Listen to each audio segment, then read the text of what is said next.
안녕하세요. 저는 40대의 평범한 여성이고 결혼한 지는 약 1년 정도 되었어요.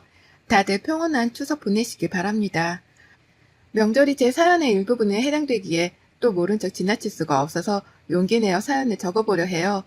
사랑하는 사람을 만나 연애를 하고 결혼을 하기까지의 과정에 좋은 기억과 긍정적인 감정들만 가득하면 얼마나 좋을까요?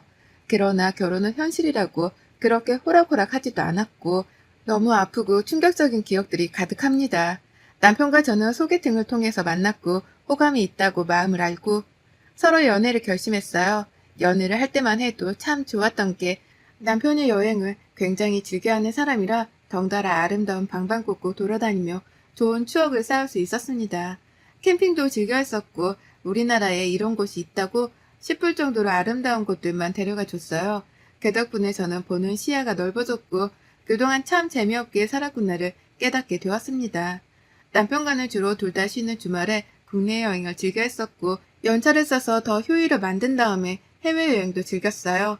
남편이 단순히 여행만 좋아하는 게 아니라 계획도 참 잘 세우는 사람이라서 믿고 따라가기만 해도 완벽한 여행이 되었습니다. 항상 그런 남편 덕분에 저는 하는 것도 없이 몸만 딱 따라가면 완벽한 시간을 보내고 올 수 있었죠. 그래서 남편이 제게 프로포즈를 할 때도 이런 말을 했습니다. 소라야, 우리 지금처럼 평생 여행하듯 살자. 기쁘고 신나는 순간도 있을 거고 고난과 역경도 겪어야 하겠지만 그럴 때마다 우리 지금처럼 잘 견뎌나가면서 서로 의지하고 그렇게 살아보자. 나랑 결혼해 줄래? 당신다운 프로포즈네. 그래, 결혼하자. 남편의 저 말이 평생 기억에 남더라고요. 여행하듯 살자는 말이요. 여행을 하다 보면 기쁘고 설렘이 가득한 순간들도 있지만 분명 예상치 못한 고난과 역경에 당혹스럽고 힘겨울 때도 있죠. 그렇지만 여행 중이니 평소보다는 더 좋은 감정으로 일을 해결하고 좋은 시간을 보내곤 했는데 그런 저희의 평소 생활에 비유한 남편의 프로포즈 멘트는 너무 귀했습니다. 이런 사람과 함께라면 정말 평생 여행하듯 즐기며 행복하게 살 수 있을 거라고 확신을 했어요. 그렇게 남편과 결혼을 했고 별 탈 없이 잘 살고 있었습니다. 그러던 어느 날 원래 차로 1시간 거리에 계시던 시부모가 저희 집 근처로 이사를 오신다고 했죠. 아, 소라니? 다름이 아니고 이사 소식 들었니? 네? 무슨 이사요? 뭐야, 동호한테 못 들었니? 우리 다음 주 수요일에 그 동네로 이사 가기로 했는데 동호가 깜빡했나 보구나. 수요일에 이사하는 거니까 그날 일 좀 미리 빼고 우리 이사 좀 도와줄래? 네? 어머님 갑자기 이사 결정을 하셨어요? 그 동네에서 정말 오래 계셨잖아요. 아, 며느리가 있는데 내가 왜 고생하나 싶어서 다들 며느리가 음식도 하고 이것저것 해서 가져다 주는데 나만 여전히 혼자 다 하는 게 너무 힘들더라고. 나도 이제 늙었잖니. 며느리가 차려주는 밥상이 먹고 싶기도 하고 다 같이 모여 살면 좋잖아. 아, 네, 그러셨군요. 우선 알겠습니다. 딱 저 얘기를 듣는데 불길함이 몰려왔습니다. 그동안 딱히 시집살이라고는 하지 않으셨던 시모인데 어디서 무슨 말을 들은 건지 작정하고 시집살이를 시키겠다고 마치 선포하는 느낌이었죠. 당장 다음 주에 이사를 오신다는 이 사실을 저만 몰랐다는 게 황당하기도 해서 남편에게 바로 연락을 했습니다. 여보, 어머님 아버님 다음 주에 이사 오신다며? 그런 중대한 사실을 왜 나한테 말을 안 해줬어? 이사 도우라고 일도 빼라고 하시던데 미리 말을 해줬어야지. 아, 맞다. 내가 당신한테 말을 안 했구나. 미안, 미안. 요즘 일 때문에 정신이 하나도 없어서 깜빡했어. 이미 이사 오시기로 한 거라 뭐 지금 알아도 미리 알아도 달라지는 건 없잖아? 말이 그래? 나한테 뭘 하시는 줄 알아? 대놓고 며느리로 부려먹겠다는 말씀하시던데 이건 시집살이 선포도 아니고 당황스러워 나 지금. 에이, 말만 그렇게 하시는 거지. 안 그러셔. 엄마가 언제 당신한테 이래라 저래라 한 적 있어? 없잖아. 걱정 마. 너무 태평하게 말하는 거 아니야? 아무튼 앞으로는 이런 일 듣자마자 꼭 바로 말 좀 해줘. 남편은 뭔가 본인 일이 아니라서 그런지 본인의 엄마라서 그런 건지 제 말을 대수롭지 않게 듣더라고요. 전 그런 남편의 행동이 무척이나 마음에 들지 않고 불편했지만 당장 벌어진 일은 아무것도 없어서 섣불리 뭔가를 할 수가 없었습니다. 걱정이 앞서는 건 사실이었지만 그래도 잘 지내봐야지 하며 마음을 꾹꾹 눌렀어요. 불안한 마음으로 시모의 이사를 기다렸고 드디어 이사를 했습니다. 당일에는 남편과 제가 이사를 함께 도와드렸는데 지옥에 입성하는 줄 알았어요. 정말 너무할 정도로 저를 부려먹었고 남편과 저를 딱 차별하는 게 보였죠. 예, 소라야. 내 옷들 드레스룸에 넣어뒀으니까 깔별로 딱딱 정리 좀 해줄래? 제가요? 그게 양이 너무 많던데 그럼 이 사람이랑 제가 같이 드레스룸 정리할까요? 내가 소라 너한테 시켰지. 우리 동호한테 시켰니? 동호는 내가 따로 시킬 게 있으니까 넌 정리 좀 해. 그렇게 한참 동안 옷 지옥에 빠져서 힘겨운 시간을 보내고 있었습니다.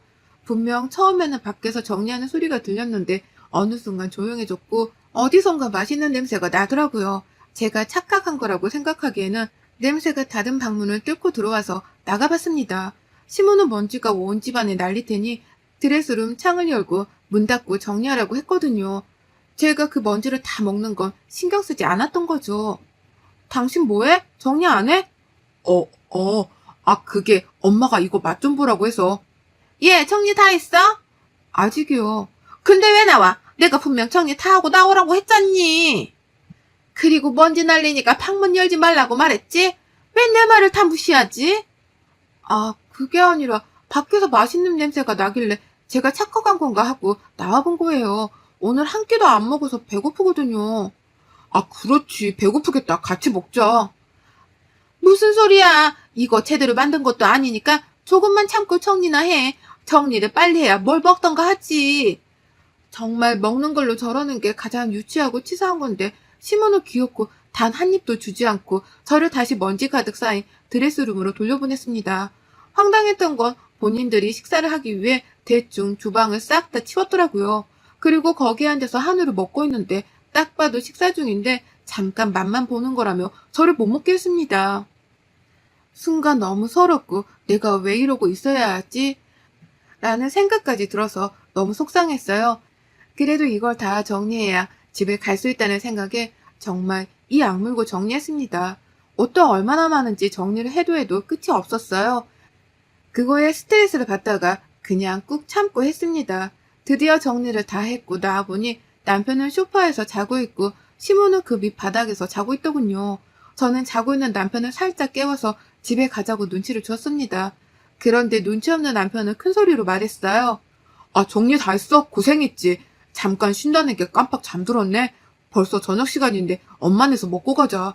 집 가서 밥하기 귀찮지? 아니, 그냥 집으로. 아유, 뭘 집에 가서 먹어. 그냥 여기서 먹지. 얼른 밥하게. 소라, 너 주방 좀 치워라. 주방이요? 그래. 아까 그 잠깐 맛보느라 이것저것 꺼냈는데 못 치웠어. 허리가 아파서 그걸 얼른 치워야 밥을 먹지. 우리가 먹은 거? 그거 내가 얼른 치울게, 엄마. 에이, 무슨 소리야. 너 키우면서 언제 엄마가 주방일 하게 뒀어? 그런 거는 여자들이 다 알아서 할 일이니까 너는 잠자고 있어. 너 아직도 안 치우고 뭐하니? 그렇게 몸이 무거워서 뭘 해먹고 살 수나 있겠어?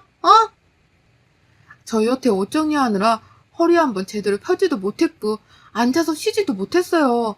어머님, 심지어 지금 저녁 시간인데 밥 한 숟갈 떠보지도 못했고요.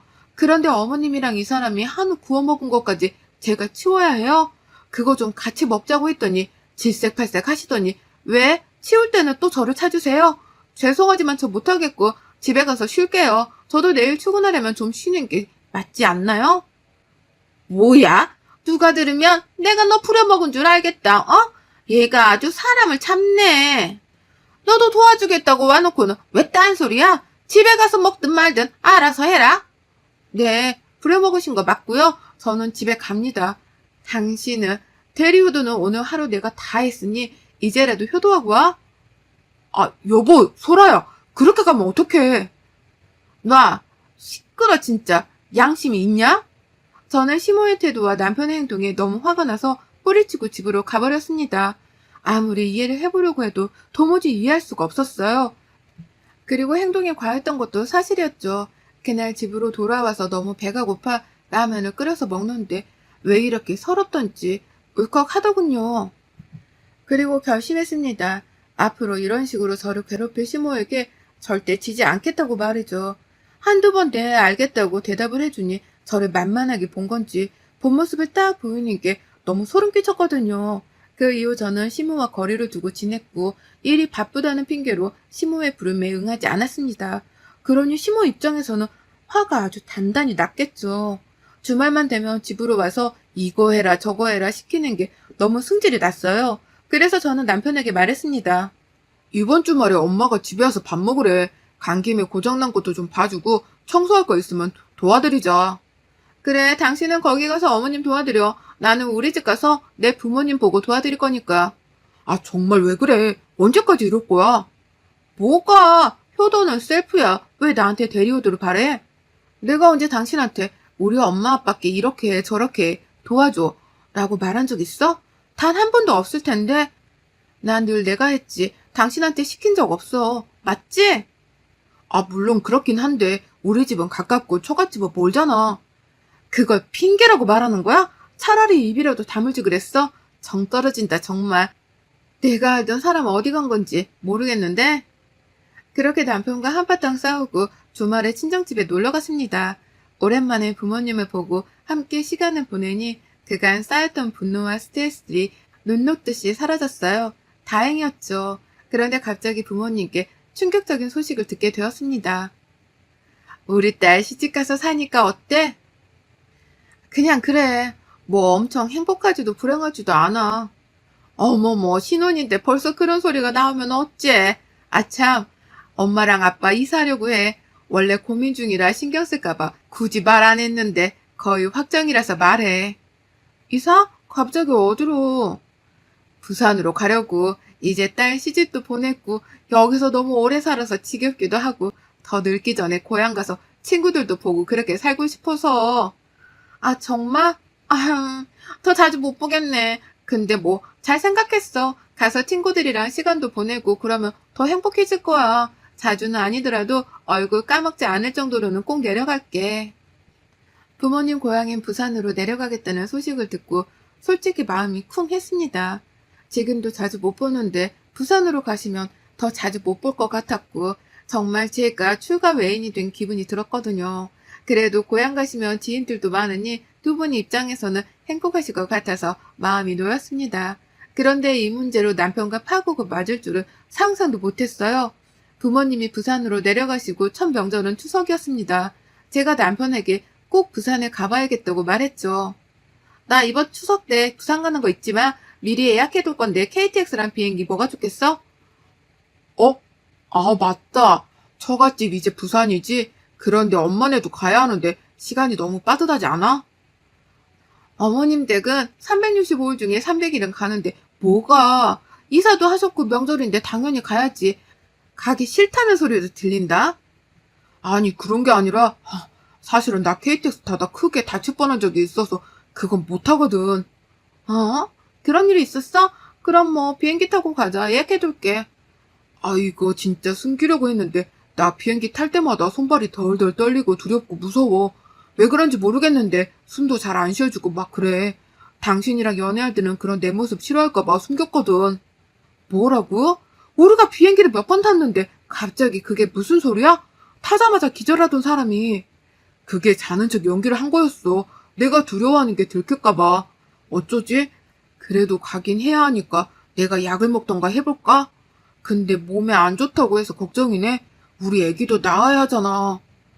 아니, 대체 이게 무슨 소리야? 그럼 KTX도 못 타고 비행기도 못 타겠다는 거야? 너무 당황스럽네? 그럼 뭐 차 타고 가자. 여보, 무슨 소리야? 차 타고 부산을 어떻게 가? 가다가 죽어 힘들어서. 그건 너무 비효율적인 일이야. 버스도 똑같고. 아니, 그럼 우리 집에 가지 말자는 소리야? 이번만 어떻게 잘 말씀드려봐. 내가 고쳐볼게. 노력해볼게. 남편은 갑자기 말 같지도 않은 소리를 했어요. 안 가려고 애쓰는 것 같아 보이면서도 그 말이 진심인 것 같아서 솔직히 더 캐묻지는 못했습니다. 결국 저 혼자라도 다녀오려고 했으나 시무것도 저를 놔주지 않았어요. 제가 부산으로 가버릴까봐 아예 저희 집에 이른 오전부터 오셨죠. 나왔다. 우리 집에서 하든 여기서 하든 상관없으니까 그냥 여기서 만들자. 내가 음식할 재료들은 대충 들고 왔고 나머지 배달시켰으니까 곧 올 거야. 오면 바로 시작하자. 아, 어머님, 그런데 저 부산 가봐야 해서요. 시간이 빠듯하거든요. 제가 미리 말씀 몇 번이나 드렸는데 깜빡하셨어요? 그건 네 사정이지. 시집으로 왔으면 시댁법에 따라야 하는 거 아니니? 난 오늘 당장 음식 싹 해두고 나머지 휴일은 푹 쉬고 싶으니 네가 날짜를 바꾸던가 해. 네? 당장 지금 어떻게 바꿔요? 못 가죠, 어머님. 그럼 가지 말던가. 딸 시집 보냈으면서 왜 소유하려고 하니? 너 이제 우리 집 사람 아니야? 딸은 원래 시집가면 출가 외인이라고. 시모는 저를 못 가게 할 작정으로 아예 계속해서 부려먹으려고 했습니다. 너무 화가 나더라고요. 당장 추석 당일에 비행기표가 남아있을 리도 없었고 저 결국 못 갔습니다. 분노해 있는데 웃긴 건 지금부터였죠. 저는 그 와중에 이 음식들을 다 해야 쉴 수 있다는 생각에 입 닫고 음식을 막 하고 있었어요. 그런데 남편이 자꾸 드레스룸과 안방을 왔다 갔다 하며 분주해 보였죠. 그러더니 시모는 잠깐 약속이 있어서 갔다 오겠다며 나갔고 1시간 후 남편은 시모를 모시러 간다며 나갔습니다. 결국 저 혼자 음식을 다 했고 저녁 8시가 되어도 둘 다 연락을 받지 않았죠. 그러다 시모랑 연락이 되어 물었습니다. 어머님 대체 어디세요? 그게 사정이 있어서 우리 오늘 못 가거든. 그러니까 너 먹고 쉬던가 해라. 네? 이 사람은 왜 전화를 안 받아요? 대체 무슨 사정이길래 갑자기 외박을 하시는 건데요? 그걸 내가 하나하나 너한테 설명을 해야 하니? 참 잡고 있어 그냥 좀. 동호전화는 고장났다. 수리 바뀌어야 해. 그러니 전화 그만해라. 어차피 해도 못 받는다. 그렇게 시모는 전화를 끊었고 저 정말 혼자 펑펑 울었습니다. 분노가 막 솟아올라서 이 감정을 참지 못하겠더라고요. 지금이라도 혼자 차 끌고 부산으로 갈까 참 고민을 했는데 제가 운전이 그렇게 능숙한 게 아니라 혼자 장거리 운전을 할 자신이 없었죠. 결국 혼자 펑펑 울면서 술을 마시고 있다가 쌓아둔 짐을 풀었습니다. 그런데 커플 캐리어 하나가 없어진 거예요. 남편이 사용하는 캐리어가 없었고 드레스룸을 자세히 보니 여름 옷들이 많이 비더라고요. 이상하다고 정말 생각만 했습니다. 그 후 3일 뒤에 남편과 시모를 만날 수 있었는데 남편이 새까맣게 익어서 왔더라고요. 심지어 서늘한 날씨에 반팔 반바지를 입고 왔길래 물어도 대답을 해주지 않았습니다. 전 이상한 느낌에 남편 핸드폰을 뒤져봤어요. 고장났다더니 말끔하게 작동하더라고요. 그런데 카톡 목록에 비행기 예매한 기록이 있었고 세이브를 갔다 왔더군요. 잠들어 있는 남편을 흔들어 깨웠습니다. 이거 뭐야? 당신 어머님이랑 세이브 갔다 왔니? 그거 내가 간 건 아니고 엄마 친구랑 일이 있어서 아무튼. 네 이름이 이동호인데 네 비행기 티켓으로 엄마 친구가 갈 수 있어? 거짓말을 할 거라면 좀 그럴듯하게라도 해야지 속아주지. 너 진짜 미쳤구나. 비행기 타면 미칠 것 같다며 우리 집에는 한 번을 안 가주더니 나 속이고 나 혼자 일 시키고 세이브를 갔다 왔어? 이 둘은 저를 부려먹고 떼어놓고 세이브로 가서 여행을 즐기다 왔더라고요. 새까맣게 익어서 온 이유였죠. 그 사실을 알고 저는 더 이상 이 사람과 살 수 없다는 생각을 했어요. 짧은 시간일 수 있지만 시모가 이사 온 후 단 한 번도 행복하지 않았습니다. 그리고 저를 속이는 게 당연한 이들과 더 이상 엮이고 싶지 않았죠. 이혼을 선언했고 시모는 그 사실을 알고 한밤중에 찾아와 제 머리채를 잡으려 했어요. 그래서 전 시모의 정강이를 발로 세게 때리고 제가 머리채를 잡고 말했습니다. 툭 하면 윽박지르고 손버릇까지 덜었네. 내가 니네 종이니? 노예야? 남의 집 귀한 딸을 네가 뭔데 부려먹어. 안 그래도 없는 머리털 내가 다 뽑아주고 이혼할게. 그러게 적당히 하지. 사람은 왜 그거를 몰아가기를. 어머머머, 얘 미쳤나봐. 동호야, 아들. 당신 진짜 왜 그래? 미쳤어?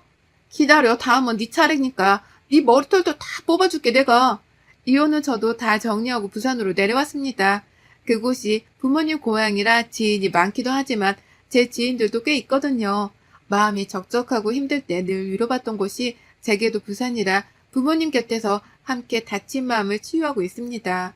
남편과 시모는 어떻게 지내는지 소식조차 몰라요. 혼인기간이 짧았고 합의혼을 했던 터라 서로 따질 것도 없이 깔끔하고 아주 신속하게 이혼을 할 수 있었습니다. 어쩌다 저런 집에 시집을 갔을까 후회스럽지만 제가 자꾸 후회만 하면 마음이 더 지옥이라 그러지 않고 싶었어요. 그래서 후회는 이제 그만하고 앞으로의 제 삶을 제대로 살아보려고 합니다. 긴 사연 읽어주셔서 감사하고 여러분의 추석은 행복하셨나요? 부디 행복하셨길 바라며 마무리하겠습니다. 감사합니다.